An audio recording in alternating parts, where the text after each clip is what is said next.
Hello friends, তোমরা সবাই কেমন আছো? তোমাদের তো গত ভিডিওতেই দেখেছিলাম হ্যাঙ্গিং ঝোলাতে মিলন এসছে।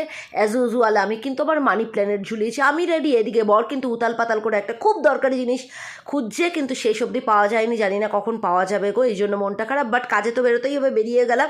হাসি মুখেই সবসময় কাজে বেরোতে হয়।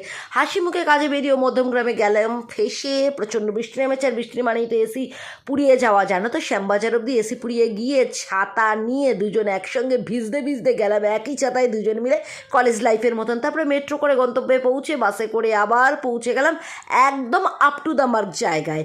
সেখানে গিয়েই প্রথমে লাঞ্চ সেরে নিলাম। দেখো বর আমায় ডাকতে ডাকতে নিয়ে যাচ্ছে। জায়গাটা একটু খটোমটো ছিল। যেখানে আমরা গিয়েছিলাম সেটা হলো এখানকার একটা খুব নামকরা রেস্টুরেন্ট। গিয়েছিলাম, খেয়েছিলাম, খাবারগুলো দারুণ ছিল, কালকের ভিডিওতে দেখাবো। তারপরে একটু চা খেয়ে নিলাম। সেই জায়গায় যাবো আর ফেরার পথে খাওয়ার পর আমি চা খাবো না, এটা তো হতে পারে না। ভিডিওটা কেমন লাগলো তোমরা প্লিজ কমেন্ট করে জানাতে কিন্তু একেবারে ভুলো না।